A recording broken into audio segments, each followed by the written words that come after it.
Bienvenidos. Hoy vamos a poner en contexto dos temas bastante importantes para la región. Vamos a hablar en primer lugar sobre lo que está ocurriendo en España.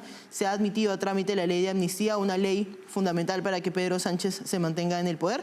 Y como segundo tema vamos a hablar sobre la situación en Perú, una situación bastante particular también en la cual casi todos los expresidentes que se encuentran vivos se encuentran enfrentando investigaciones por corrupción y varios de ellos han pasado ya varios años en la cárcel. Vamos a hacer un análisis de esta situación, si es bueno o malo. Vamos a comenzar con el tema de España, ¿no? Y hemos estado hablando de este tema ya en varios otros programas. Una situación compleja desde el inicio, ¿no? Desde que Pedro Sánchez convoca elecciones. Se sabe que van a ser unas elecciones bastante reñidas, por ahí que se espera, según las encuestas, de que gane el Partido Popular y que gane un poco más la derecha.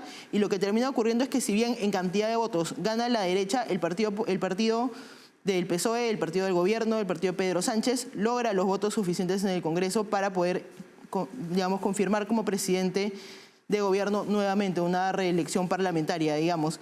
Pero ¿qué sucede? Esa es una alianza bastante frágil, una alianza que ha tenido un precio bastante alto, que es una ley de amnistía. Una ley de amnistía que en años anteriores Pedro Sánchez se había negado y había dicho que jamás iba a aprobar, y lo que estamos viendo ahora es que ya pasó al Senado, se admitió trámite. Vamos a hablar sobre este tema y vamos a ver cómo esta ley de amnistía puede, digamos, reconfigurar lo que está pasando en España y también cómo va a afectar a las próximas elecciones que se encuentran en Barcelona en unos meses. Para hablar sobre este tema nos acompaña desde Madrid el director de El Mundo El Rojo, Jesús Ángel Rojo. Jesús Ángel, bienvenido. Buenas tardes, buenas noches, un placer estar con vosotros. Y nos acompaña desde Miami el economista y analista político Werner Schuller. Werner, bienvenido. Un gusto, encantado de estar con ustedes. Buenas tardes, Jesús. Buenas tardes, Araceli. Bueno. Jesús, me gustaría comenzar contigo para que nos puedas ayudar a poner en contexto cómo hemos llegado a esta situación en la cual ya se está discutiendo formalmente y de fondo una posible ley de amnistía, y a quiénes abarcaría, a quiénes se verían beneficiados por esta ley. Bueno, en primer lugar, voy a ponernos en contexto como el nombre de tu programa, y es muy importante que toda la gente que nos esté escuchando que sepan que esto no es una ley de amnistía, esto es un golpe de Estado, esto es la destrucción del Estado de Derecho. Y voy a explicarlo por qué. Porque en la Constitución española del año 78 hubo dos enmiendas para permitir la amnistía y esas dos enmiendas fueron derogadas. De hecho, los indultos generales que tiene que firmar Su Majestad el Rey están expresamente prohibidos en la Constitución española. Lo que pasa en el 23J, las elecciones del 23J, es que Pedro Sánchez, bueno, de una forma fraudulenta, según algunos informes, pues hace que no se alcance una mayoría absoluta entre el Partido Popular y Vox, el centro derecha. Y a partir de ahí, Pedro Sánchez, lo que no gana a las urnas, de forma corrupta, con todas esas palabras hay que decirlo, lo compra con el dinero de otros españoles, compra los votos de Junts. Junts es un partido que dio un golpe de Estado en España en el 2017, cuyo líder, el señor Puigdemont, es un prófugo de la justicia que reside en Bélgica, cosa que es muy sorprendente. Dirán ustedes, si Bélgica es un país de la Unión Europea, ¿por qué no se le detiene? Pues habría que explicarlo, porque Bélgica es un Estado fracasado. El señor Puigdemont está perseguido por la justicia española, pero sin embargo el señor Pedro Sánchez no le importa llegar a un acuerdo con él, a pesar de destruir el Estado de Derecho, la separación de poderes y sobre todo pues dar la amnistía a unos tipos que han sido dando un golpe de Estado, a unos tipos que han robado dinero público de las arcas del Estado a manos llenas, y unos tipos que están acusados de terrorismo, que hay que recordar que el señor Puigdemont está imputado por terrorismo. Aparte de unirse con Junts, un partido de prófugos, el señor Pedro Sánchez se une con un partido filoetarra. Los etarras son un grupo terrorista que está actuando aquí en España durante 50 años. Aparte, se une con los comunistas más radicales y rancios que existen en toda Europa, y también con la Esquerra Republicana, que es un partido golpista, más un partido racista, que es el partido del PNV. En definitiva, Pedro Sánchez llega a un acuerdo, o sea, forma gobierno con la basura de Europa, con la basura política de Europa, y lo decimos con todas las palabras, porque, lógicamente, por ejemplo, en Portugal, ahora mismo he visto, por ejemplo, el Partido Socialista de Portugal, que en ningún momento, o sea, no ha sacado mayoría absoluta el partido de derecha y ha dicho vamos a gobernar. O en Alemania, no. Aquí el señor Sánchez, que está directamente dirigido por el señor Zapatero, hay que recordar que el señor Zapatero es la mano que mece la cuna del gobierno de Sánchez, es uno de los principales líderes del Grupo de Puebla, es el embajador de la narcodictadura de Venezuela y, en definitiva, el señor Sánchez es, digamos, una cabeza de puente del Grupo de Puebla aquí en España. En definitiva, señor Sánchez, la única forma de poder llegar al poder es vendiendo el Estado de Derecho y así ha sido. La ley de amnistía ha sido una ley de amnistía fraudulenta desde el principio al fin. De hecho, el letrado mayor del Congreso, que tenía que firmar para tramitar esa ley de amnistía, ni siquiera ha firmado la ley de amnistía para poder ser tramitada por la mesa del Congreso. Hasta ese punto llegamos. Y luego, cuando la ley de amnistía fue directamente rechazada por el Parlamento, en vez de empezar el proceso desde el principio, pasó de nuevo a la Comisión de Justicia. Todos son, digamos, procedimientos pues anómalos que tendría que haberlo evitado. En definitiva, cuando se aprueba de forma torticera y fraudulenta en el Parlamento español, pasa al Senado. Y en el Senado ahora mismo el Partido Popular tiene mayoría absoluta y ha hecho un conflicto institucional. El Senado español ha hecho un escrito en el cual pide al Congreso de España que directamente renuncie a esta ley porque es abiertamente anticonstitucional. No porque lo diga el Senado, sino porque lo dicen sus letrados. El informe de los letrados del Senado es un informe brutal donde deja la ley de amnistía claramente fuera de la Constitución. Lo ha dicho el Consejo General del Poder Judicial, lo dijo ayer con un informe que decía que es abiertamente anticonstitucional, y lo ha dicho también los letrados del Congreso, que no lo dicen abiertamente, pero sí que respaldan que la ley es anticonstitucional. Lo que pasa es que hay un señor, ese señor Galindo, un señor corrupto donde los haya, que ha puesto ad hoc el señor Sánchez para poder tramitar esa ley de forma fraudulenta en el Congreso. Aquí en España, todo lo que estamos contando parece un poco surrealista, pero lo que estamos viviendo es un auténtico golpe de Estado. La destrucción del Estado de Derecho, la destrucción de la división de poderes para que un señor que se llama Pedro Sánchez pueda seguir en el gobierno, un gobierno que recientemente le ha saltado un caso de corrupción por la compra de material sanitario durante la pandemia que, según algunas fuentes, puede alcanzar los 25.000 millones, atención, 25.000 millones de comisiones y mordidas que ha alcanzado en ese caso de corrupción, y donde está implicado todo su gobierno, prácticamente todo su gobierno, y además su propia mujer. Correcto. En todo este caso.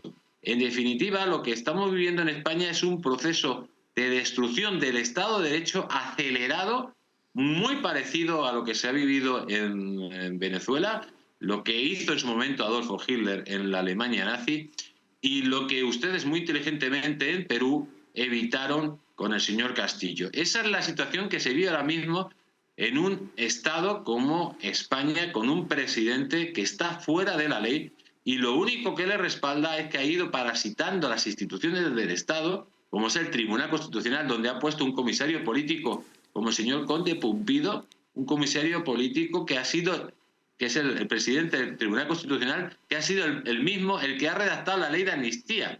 Una ley de amnistía que es una ley ad hoc, es derecho de autor, donde va a amnistiar a terroristas, a golpistas, a malversadores y a todo tipo de corruptos con tal de que Pedro Sánchez siga en el poder.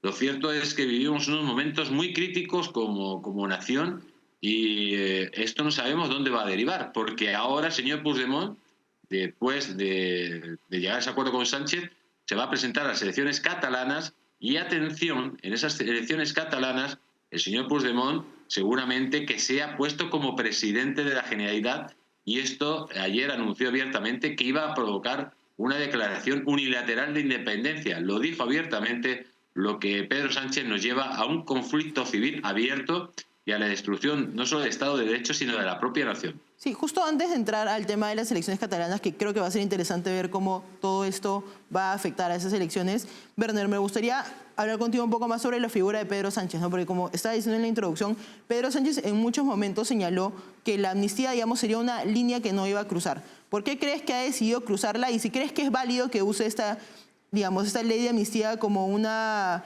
ficha de juego para poder mantenerse en el poder.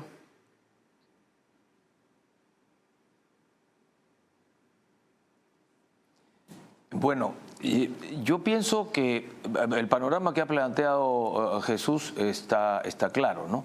Lo que viene ocurriendo en España, que dicho sea de paso, es el mismo modus operandi voy a ponerlo, que intentó Boric en Chile, que pretende trabajar hoy día en Colombia, que AMLO o Andrés Manuel López Obrador en México pretende con las supuestas modificaciones y reformas constitucionales, es lo que Chávez, ya lo mencionó Jesús, hizo en Venezuela, es lo que Ortega hizo en Nicaragua, es lo que Putin hizo en Rusia. Entonces, este no es un tema nuevo y es un modus operandi que a la legua se distingue y se nota. Es exactamente el mismo modelo. Y es un modelo que lo que pretende, ¿no?, es interpretar lo que no puedes interpretar. La Constitución, y en el caso de la amnistía, para ser preciso, defiende, entre otros, o plantea, entre otros, tres cuestiones fundamentales.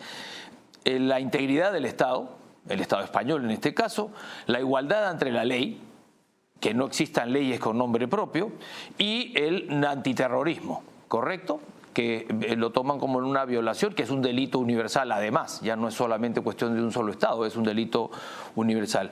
Estos tres están flagrantemente violados o violentados por la ley de amnistía o la propuesta de ley de amnistía. Por lo tanto, tenemos que asociar las cosas. El cruce del Rubicón que ha efectuado el señor Sánchez pasa por no tener respeto a ninguno de los parámetros que establece el Estado de Derecho en España. Entonces, el señor ya dio ese paso. Yo no creo que vaya a haber retroceso, yo no creo que vaya a haber reflexión, yo pienso que solamente le queda escaparse hacia adelante y ese trabajo se suma al trabajo de copamiento que se ha venido realizando de instituciones en la sociedad española, que no solamente son instituciones del Estado, ¿no?, sino además también son instituciones civiles, de alguna manera también en la prensa. Entonces, yo creo que el trabajo es, ya lo dijo Jesús, mantenerse en el poder a toda costa. No importa lo que se tenga que atropellar, no importan las consecuencias, los problemas que vengan delante, pues los aplastarán de la misma manera que están aplastando o pretenden aplastar ahora la Constitución. Y eso pasa también por hacer acuerdos de todo tipo. Dentro de una democracia, los partidos políticos tienen la libertad de hacer los acuerdos y plantear alianzas de todo tipo. Eso siempre y cuando estés dentro del marco del Estado de Derecho, ¿correcto? Pero si tú tienes que romper el Estado de Derecho para poder ejecutar y actuar sobre ese tipo de alianzas, estás violando lo más profundo de una organización, de un país o de una sociedad. Entonces, yo lo que pienso es que esto va a ir de mal en peor. Yo creo que cada día el problema es más profundo y que la gravedad del tema está llegando a situaciones que no tienen precedente en España. Correcto, y justamente parte de esto que parece que el gobierno de Pedro Sánchez no tiene ningún tipo de límite respecto a lo que puede hacer, va a ser parte de mi siguiente pregunta en el próximo bloque, porque hay diferentes obstáculos que se le van a enfrentar en el camino, ¿no? Por ejemplo, los pronunciamientos de la Comisión de Venecia, el posible conflicto que puede haber entre la Cámara de Diputados y el Senado en España, pero vamos a una pausa y volvemos para hablar de esos temas.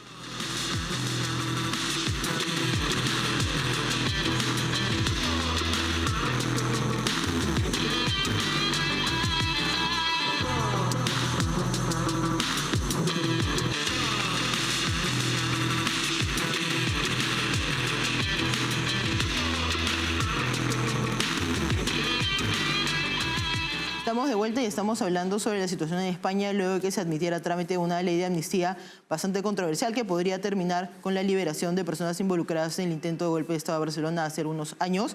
Werner, me gustaría comenzar contigo, porque hace algunas semanas escuché una cita que me pareció bien interesante, ¿no? Que frente a estos ataques, normalmente los movimientos liberales o las personas que creen en la democracia suelen, digamos, tener más cuidado en cómo defenderse, cuando en todo caso deberían, digamos, como tienen una mano atada porque no pueden violar la Constitución como hacen los partidos de izquierda, tienen que tener más énfasis en el ataque. ¿Tú crees que estamos viendo a una oposición en España dispuesta a luchar y, digamos, a dejarlo todo para que esta reforma de la ley de amnistía no se apruebe?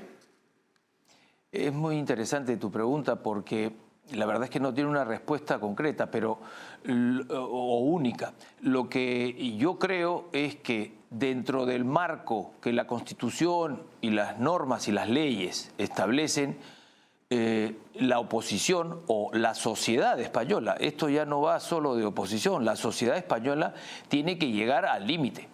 Yo creo que pensar que los que están intentando copar un Estado como el Estado español, siguiendo un modelo, como explicaba, que a todas luces está claro y se reconoce en los pasos que viene tomando, creo que el pensar que la discusión y que la única pedir explicaciones, etcétera, no es suficiente.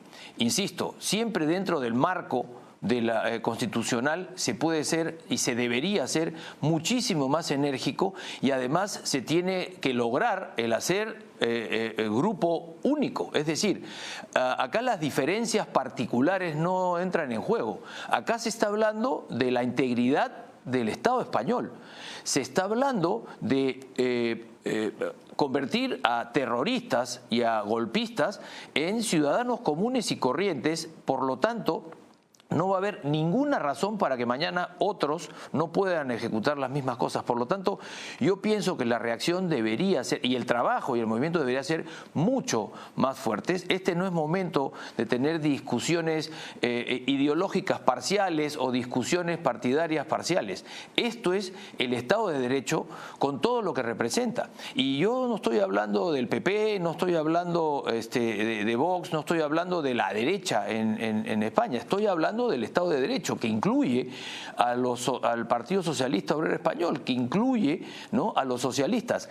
El Partido Socialista Obrero Español y el Partido Popular han sido dos partidos que, interactuando en una dinámica constructiva la mayor parte de las veces, han construido este Estado fantástico que es España.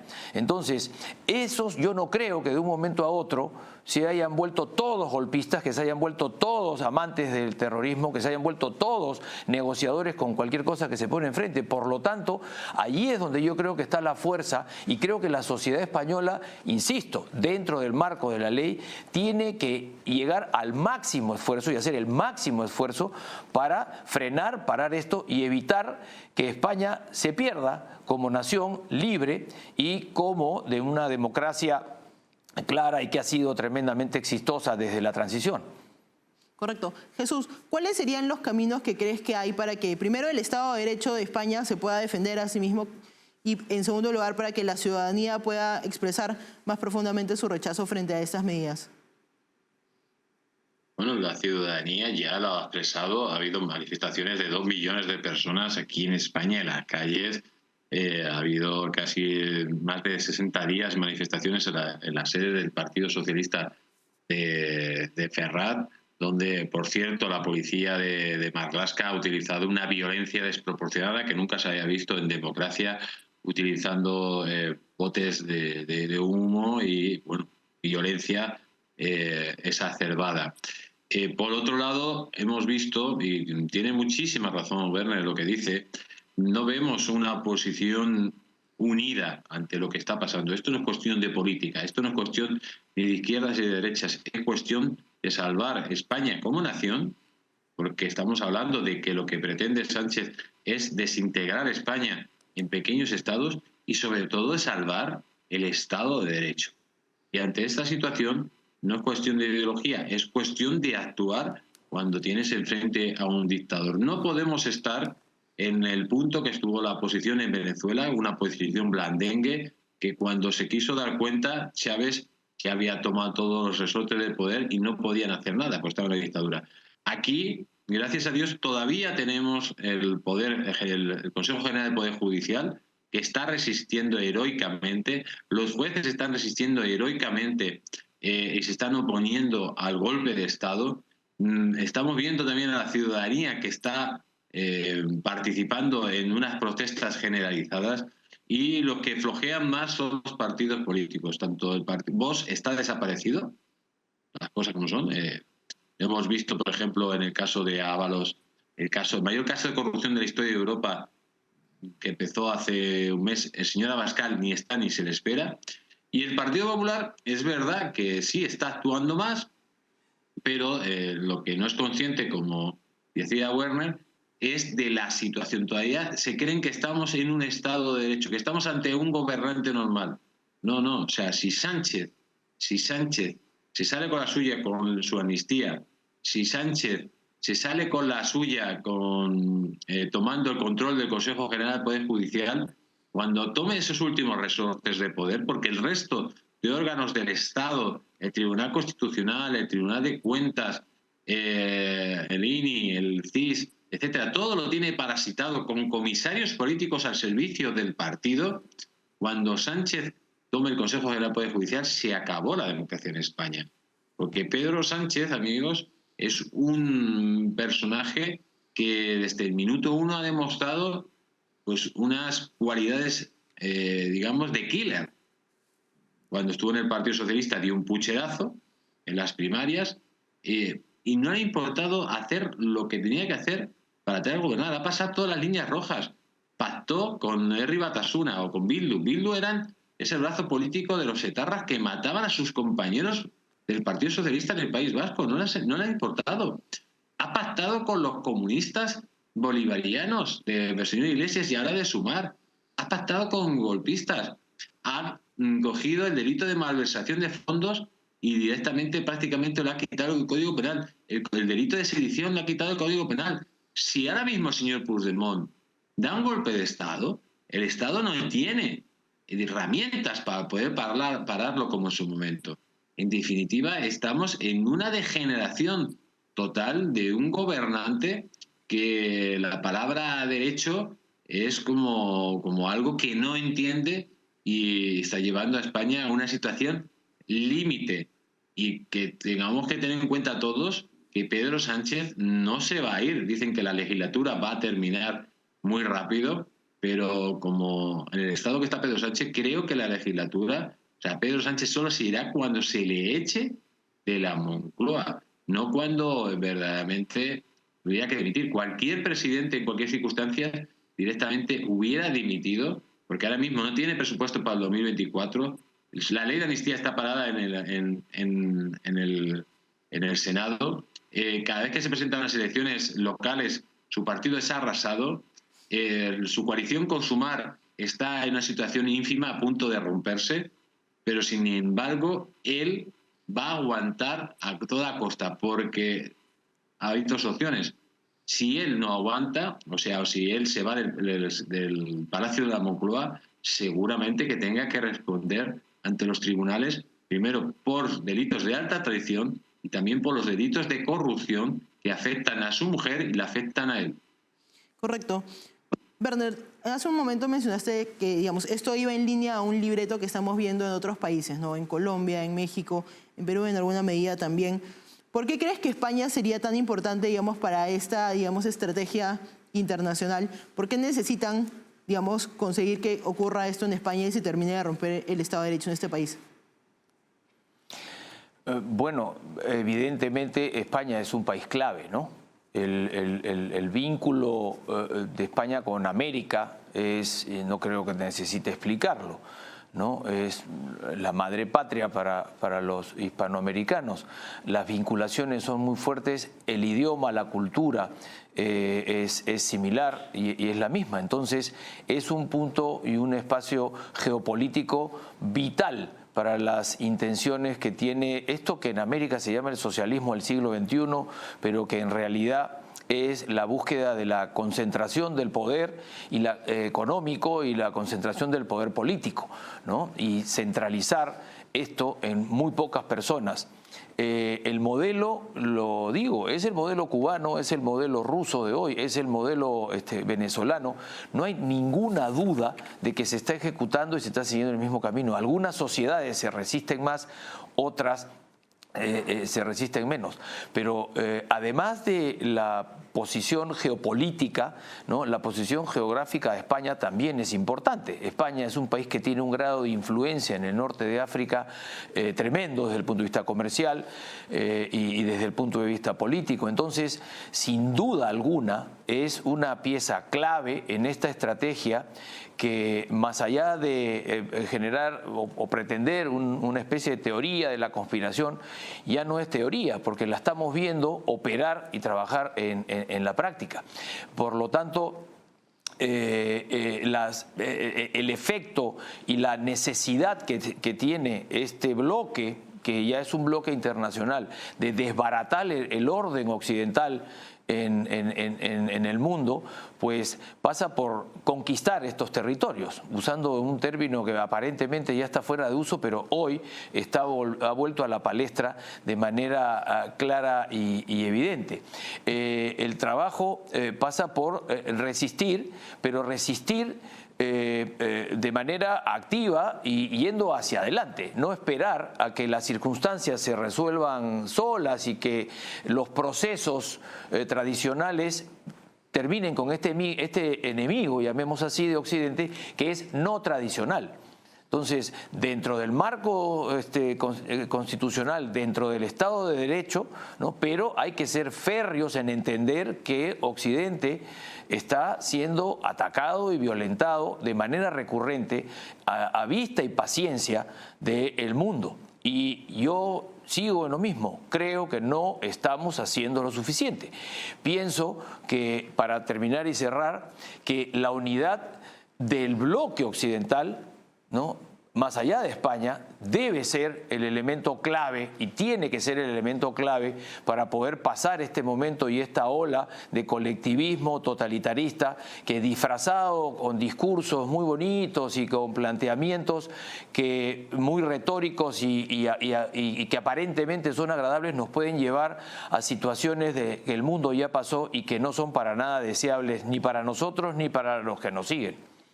Correcto, ciertamente igual la situación en España nos muestra que esto está pasando no solo en América Latina, sino en otros países con, digamos, democracias bastante más estables, y es algo a lo que tenemos que seguir echándole un ojo, especialmente porque todavía tenemos un proceso bastante largo con el tema de la amnistía, al menos unas cuantas semanas más, y también se vienen próximamente las elecciones autonómicas en Barcelona.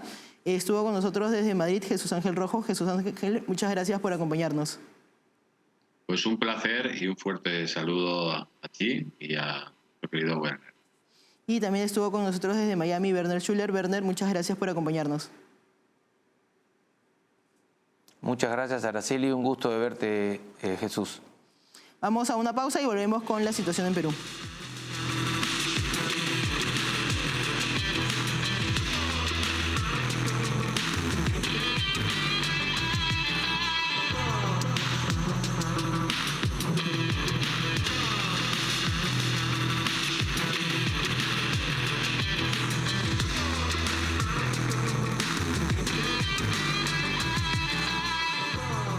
Estamos de vuelta para hablar sobre lo que viene ocurriendo en el Perú, la situación que tienen los expresidentes peruanos con el sistema de justicia, porque esta semana se realizó el allanamiento de la casa de Martín Vizcarra, el expresidente peruano, pero ese no ha sido el único presidente que está en esta situación.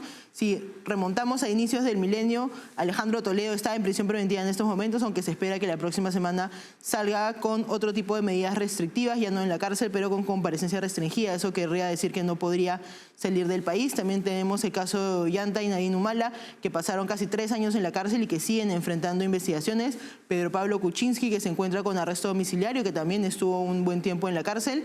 Y también tenemos el caso más claro de Pedro Castillo, que se encuentra en esos momentos arrestado por intentar hacer un golpe de Estado en el Perú hace más o menos un año. Entonces vamos a hablar sobre ese tema, sobre qué significa para el Perú y para las instituciones democráticas que esto ocurra, porque hay la interpretación de que puede ser positivo y que puede ser negativo y que hay cosas buenas y cosas malas en ambos casos. Para hablar sobre ese tema nos acompaña desde nuestros estudios en Magdalena, Lima, el constitucionalista Domingo García Belaúnde. Bienvenido al programa, Domingo. Bien, muchas gracias por la invitación. Encantado, es un tema de actualidad. Un tema bien interesante porque son varios los expresidentes peruanos que se encuentran en esta situación, no importa, digamos, la tendencia política.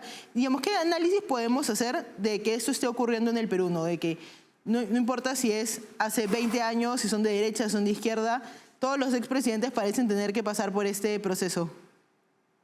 Bueno, no hay que olvidarnos de Alan García, que fue acosado a la mala y lo llevó al suicidio. Una cosa incomprensible, pero en fin, cada cual toma sus decisiones. Bueno, yo debo decirle con toda honestidad, un poco porque he vivido muchos años y por otro porque he sido estudioso de la política peruana y en parte le he enseñado de que esto no se ha visto. O sea, este deterioro institucional que se demuestra en precedentes complicados, en asuntos y supuestamente dolosos, pero que están ahí. Eso no se veía antes. No significa eso que antes no había corrupción. Claro que la había, pero era mucho más discreta y más eventual. Y a veces ni se descubría. Pero lo que ha ocurrido con los presidentes en los últimos años es una cosa que es de vergüenza, realmente. Ahora, que es bueno que se haya perseguido, que la justicia esté encima, eso es importante. Pero ese es un consuelo de muy poco nivel, la verdad. Correcto, sí, justamente sobre ese tema, porque mucho se dice que, claro, los presidentes no tienen corona, entonces se les está investigando, pero ¿usted cree que también hay algún tipo de daño institucional que se está haciendo al momento de ver, digamos, estas investigaciones en particular? Porque hasta ahora ninguna termina en una sentencia, ¿no? Todavía son investigaciones abiertas, los presidentes, digamos, no han estado en la cárcel porque han sido condenados por corrupción, sino porque han sido investigados y se ha usado la figura de la prisión preventiva. Entonces, digamos, es positivo hasta cierto punto, pero ¿cómo afecta esto a las instituciones peruanas? Bueno, muy mal, indudablemente. O sea, en 6 años hemos tenido 6 presidentes, si mi cuenta no está mal. Entonces, eso da una pésima imagen en el exterior, ¿no? Porque si el representante del Estado está en esos problemas, ¿y a qué le queda pues el de abajo? Nada. Y eso sin contar todavía lo que pueda pasar con la señora Boluarte y sus famosos relojes. Así que el panorama es sombrío, pero es bueno porque se está investigando y teóricamente se va a castigar, y sin olvidar que en este país los juicios duran años, años de años, lo cual es una tara del sistema de justicia. Sí, y precisamente sobre el sistema de justicia, ¿no? Porque una cosa que también mencionaba al inicio es que varios de estos presidentes se encuentran encarcelados, algunos o han pasado varios años en la cárcel, pero que todavía no se les ha formalizado, digamos, ninguna investigación. Entonces, digamos, ¿cuál es el rol que está jugando el sistema de justicia en ese lado? Porque uno puede decir, sí, se está impartiendo justicia porque se está investigando presidentes, pero por otro lado puede decir, ok, pero si esto no está terminando en nada, y creo que el caso más ejemplar podría ser el de Alejandro Toledo, ¿no? Que fue, digamos, una investigación que se inició en su contra hace muchos años, ya más de 10 años, que se buscaba su extradición al Perú porque estaba en Estados Unidos, fue extraditado al Perú, tuvo impuesto una prisión preventiva, ya está terminando y parece que a todas luces por algún tipo de problema con los fiscales no se va a poder extender y, digamos, esto también es un golpe para la búsqueda de la justicia en el Perú en todo caso, ¿no? Sí y no. Mire, yo en principio soy enemigo de las prisiones preventivas. Y no estoy solo, ¿eh? Hace 5 o 6 años, el Papa Francisco, al inaugurar un congreso de derecho penal en Roma, lo invitaron a él y dio un discurso que naturalmente fue preparado por sus asesores, en la cual él se pronunció en contra de la prisión preventiva, porque además es costosa.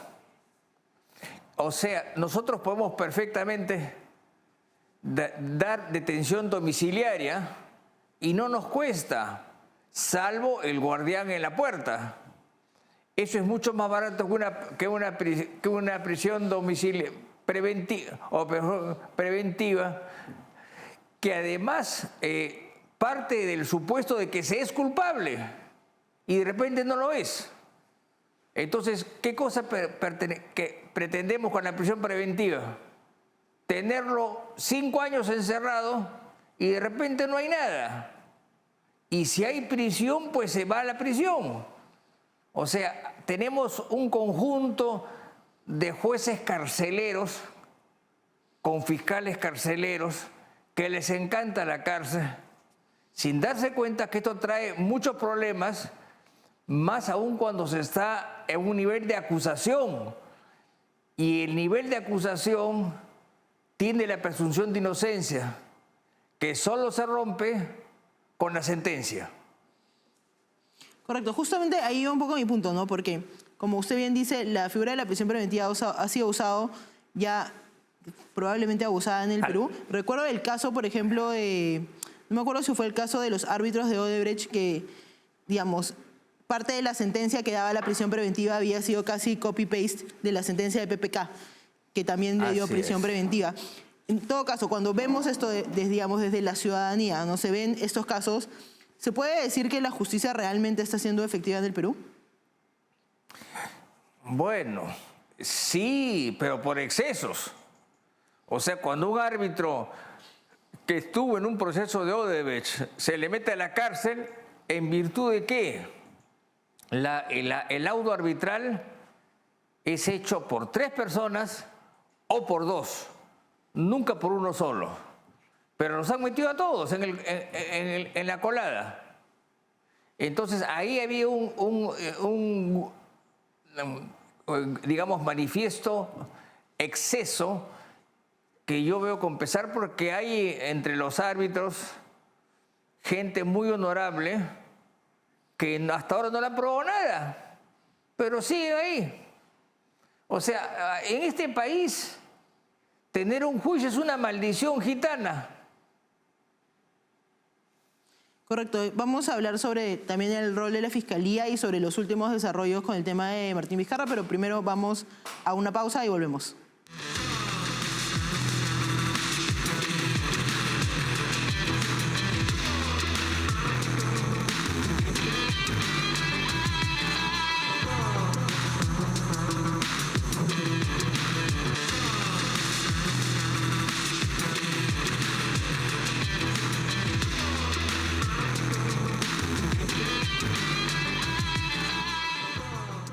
Estamos de vuelta para hablar sobre la situación en Perú en lo que respecta a los expresidentes y la relación que tienen con las investigaciones por casos de corrupción y la prisión preventiva. Varios de ellos han estado en la cárcel, como hemos estado hablando en el bloque anterior. Sin embargo, la noticia coyuntural de la semana ha sido que el allanamiento de la casa de Martín Vizcarra, del expresidente peruano. Y para hablar sobre esto se ha sumado a nuestro panel el constitucionalista Lucas Hersi. Lucas, bienvenido. Hola Araceli, ¿cómo estás? Muy buenos días. Gracias por la invitación y un saludo también al doctor Domingo García Belaunde. Feliz de estar aquí con ustedes. Me gustaría preguntarte sobre este caso en particular de Martín Vizcarra, ¿no? ¿Por qué se ha allanado su casa después de tanto tiempo? Y, digamos, ¿de qué se trata el caso que lo involucra? A ver, bueno, Martín Vizcarra está involucrado en varias investigaciones por presuntos actos de corrupción, la mayoría de ellas cuando era gobernador regional de Moquegua. Y bueno, él es una persona que tiene que ser investigada. Digamos, a mí no me gusta pedir que se aguillotinen cabezas, pero hay indicios de corrupción fuertes que lo van acorralando, ¿no? Y en el Perú existe una sensación de que Martín Vizcarra es una persona con la cual el sistema de justicia ha sido más lento, menos incisivo que en el caso de otros políticos peruanos. Recordemos que durante su periodo como presidente, Martín Vizcarra confundió a la opinión pública por reuniones que tuvo con fiscales que investigaban casos de corrupción. Y además por la defensa tan poco elegante que hizo de algunos fiscales.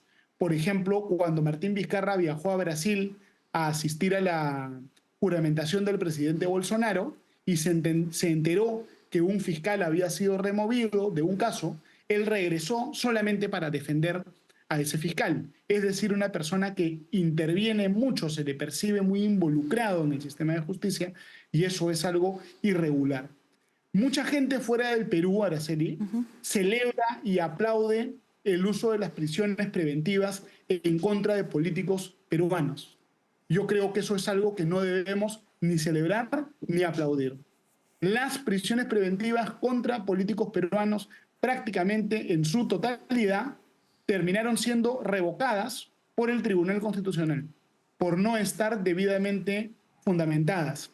Se las utilizaba a veces priorizando el impacto político mediático de corto plazo, más que en realidad teniendo una consistencia de argumentación jurídica detrás. La prisión preventiva tiene que ser una última ratio porque limita la libertad del ser humano y no se le puede aprobar, a la ligera, ¿no? Entonces, a mí me preocupa a veces en el Perú el ambiente jacobino que nosotros creamos, ¿no? Esta psicosis de guillotinar al político, ¿no? Y esto puede tener patas cortas, es decir, tiene que haber investigación, tiene que perseguirse la corrupción, sí, pero sin caer en la tentación de la psicosis de la prisión preventiva. Sin perjuicio de eso, yo creo que la situación del señor Vizcarra es muy complicada. Recordemos que Vizcarra también dio un golpe de Estado en el Perú, cerró las instituciones democráticas y por un periodo de 6 meses gobernó en la práctica como si fuese un gobernante de facto. Él utilizó la figura de los decretos de urgencia no para aprobar solo temas de urgencia, sino para legislar sobre cualquier cosa, lo cual, pienso yo, es contrario también a nuestro marco constitucional. Aunque lamentablemente nuestro Tribunal Constitucional en su momento dijo que eso estaba bien, pero pienso yo de una manera terriblemente equivocada, ¿no? Sí, correcto. Justamente sobre el tema de la justicia, porque estábamos hablando en el bloque anterior precisamente sobre las prisiones preventivas y cómo, como estamos viendo en los últimos días, posiblemente Alejandro Toledo sale libre. Estamos viendo también lo que pasó con los Humala, ¿no? Que luego de 3 años en prisión salieron de la cárcel y no se ha podido elaborar ningún tipo de investigación. Domingo, ¿cuál crees que es el rol que está jugando la Fiscalía en este caso, si en todo caso es más político o más jurídico? ¿Y cómo eso va a afectar a la confianza que tienen los ciudadanos en el sistema de justicia? Bueno, es difícil decirlo. Bueno, me auno a lo que dice Lucas, que estoy totalmente de acuerdo. Yo también no soy muy partidario de las prisiones preventivas, aunque en ciertos casos puede ser inevitable, ¿no? Pero en general la Fiscalía está actuando mal. Por ejemplo, el caso de la exfiscal de la Nación o fiscal de la Nación suspendida, que es el caso de la señora Patricia Benavides, aparentemente era muy pulcra, muy hacendosa, muy precisa y todo, y han salido cosas raras que la complican, ¿no? No digo que lo esté, simplemente digo que hay cosas raras que no se veían antes. Entonces la Fiscalía en general está mal. Y yo creo que eso amerita una reforma del Ministerio Público, empezando porque tienen que haber, no sé, fiscales supremos 10 o 20. Porque ¿qué pasa hoy día? En la Junta de Fiscales son 2 personas y nada más. No hay más. Todos están cuestionados. Entonces, la cosa es complicada. Yo creo que el Ministerio Público, que fue creado independientemente el año 79, porque hasta antes y durante 100 años, el Ministerio Público fue parte del Poder Judicial, ¿no es cierto? Yo creo que el Ministerio Público debe ser objeto de una seria reestructuración, pero hecha con calma. Esas cosas apresuradas a mí no me gustan.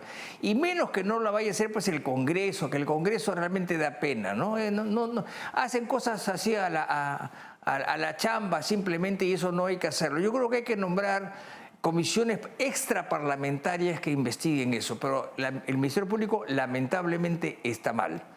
Y eso hay que lamentarse, no congratularse, ni mucho menos, porque ese es parte del sistema de justicia, ¿no? El sistema de justicia básicamente es, hoy por hoy, es Ministerio Público y Poder Judicial, básicamente. Y eso no anda bien, lamentablemente. Y tampoco el Poder Judicial anda bien, ¿ah? En materia constitucional yo llego a la conclusión que los jueces de Lima son unos ignorantes, no saben nada. Y dicen tontería y media. Y no pasa nada. Ahora, yo no les echo la culpa de que no sepan, no, es cuestión de que estudien. ¿Por qué no hacen? Hay un proyecto por ahí que no lo conozco en detalle, que me han pedido opinión, que es que en todas partes, para ser juez hay que entrar a una academia o una escuela o lo que fuese por 2 años. Se estudia 8 horas diarias, ¿no es cierto? Se estudia 8 horas diarias, ¿no? Y luego de ahí sale a concurso a una plaza. Mire usted, los funcionarios públicos, por lo menos las Fuerzas Armadas, ¿no es cierto?, todos pasan por una escuela de 3 o 4 años de estudios. La diplomacia igual, pasan por una escuela. ¿Y los jueces por dónde pasan? Por su casa y punto. Entonces se les nombra jueces y los jueces supernumerarios son de terror. Son de terror. Son peores todavía. Entonces el sistema de justicia está mal, lamentablemente. Yo creo que en el pasado, estoy hablando hace 40 años, cuando yo era joven y entré a la universidad, era mejor. No digo perfecto, pero era mucho mejor. Había pues un 20 o 25% de gente impresentable, por así decirlo, pero ahora es al revés. Son el 70% impresentables. Ese es el problema. Lucas, una pregunta similar para ti. ¿Cuál crees que ha sido el rol de los fiscales en los últimos años con respecto a la impartición de la justicia? Y en todo caso, ya que nos hemos ido a esta parte de la conversación, ¿qué cambios podrías hacer? A ver, yo quiero manifestar mi acuerdo en las cosas que ha mencionado el doctor Domingo García Belaúnde. Hay el caso de un país latinoamericano que tuvo un problema muy grave con su Ministerio Público, similar al del Perú, que es el caso de Guatemala. En Guatemala la situación del Ministerio Público era tan grave que Naciones Unidas intervino el Ministerio Público y en vez de tener un fiscal de la nación guatemalteco, había un funcionario colombiano de Naciones Unidas que hacía las veces de fiscal de la nación. Si en el Perú no hacemos una reforma profunda y seria del Ministerio Público, este sistema puede degradarse, puede colapsar y podríamos terminar con algo parecido en nuestro país. Yo creo que el problema del sistema de justicia en el Perú no es un problema de personas, sino que es un problema estructural. Está muy bien lo que dice el doctor García Belaúnde en el sentido de que tiene que haber una academia obligatoria. Hoy en día la academia existe, pero es potestativa y no cumple el rol que debería cumplir. Yo creo que esa es una reforma necesaria, pero que no es una reforma suficiente. Yo creo que quizá la madre del problema es que en el Perú los jueces y los fiscales están sujetos a un régimen de evaluación que es demasiado intrusivo. Antes los jueces y fiscales eran evaluados cada 7 años. La reforma que impuso Martín Vizcarra ahora son evaluados cada 3 años, permanentemente. Como parte de esta evaluación, los jueces y fiscales le ponen nota a sus sentencias. ¿Ustedes imaginan a un juez norteamericano, alemán, italiano, un juez de primer mundo, aceptando que alguien le ponga nota a sus sentencias? El juez es la autoridad. Al juez lo tenemos que respetar. No lo podemos manosear permanentemente. Entonces los jueces en el Perú, pienso yo, son maltratados. Están sujetos a evaluaciones intrusivas, hay una presión para que hagan lo políticamente correcto, para que hagan lo que le gusta a su evaluador, los pueden mover, los cambian permanentemente de un juzgado a otro, de una especialidad a otra, de una sala a otra, no tienen ningún tipo de estabilidad y todo eso afecta a la independencia judicial. Entonces yo pienso que esta institución de la ratificación judicial de repente sería mejor eliminarla, podemos debatir sobre eso. Y además yo tengo la impresión, va a ser un poco polémico quizá, me gustaría saber qué piensa el doctor Domingo, yo tengo la impresión que el mecanismo un poco corporativista de nombramiento de jueces y fiscales no es el mejor. Porque la Junta Nacional de Justicia, que tiene gran poder, de repente no es electa de la manera más transparente. Participan universidades que a veces tienen pues intereses privados, participan los mismos jueces y fiscales nombrando quienes luego van a nombrar a otros jueces y fiscales y esto puede dar lugar a algunos conflictos de interés. Entonces a mí me gustaría ver una institución más transparente. De repente se podría escoger quizá más parecido como se escoge al directorio del Banco Central de Reserva. Es decir, quizá el presidente puede nominar y el Senado confirmar con una supermayoría, o quizá podemos tener algún tipo de fórmula distinta. Pero la fórmula actual, muy cuestionada. Tanto así que hay amparos, ¿no? Hace poco el Tribunal Constitucional dijo, estuvo mal el concurso, debe entrar un montón de candidatos que los iban a nombrar y a último minuto no los nombraron, un candidato que tuvo el mejor puntaje para la JNJ y como tenía unos tweets que no le gustaban a algunos, no lo pusieron. Es decir, un proceso creo que finalmente no se llevó bien y tiene que haber reformas estructurales en el sistema, ¿no? Correcto. Ciertamente el sistema de justicia peruano es un tema amplio del que da bastante para hablar. Lamentablemente ya no tenemos más tiempo, pero creo que es interesante poder discutir de estas posibles reformas que vayan a hacer un sistema que no solo, digamos, se vea involucrado por la opinión del público, sino que, digamos, realmente termine impartiendo justicia en el Perú. Estuvo con nosotros el constitucionalista Domingo García Belaúnde. Muchas gracias por acompañarnos, Domingo. Y estuvo también con nosotros el abogado Lucas Gersi. Muchas gracias, Lucas. Gracias, Araceli, y gracias, doctor Domingo, por estar aquí. Vamos a una pausa y volvemos.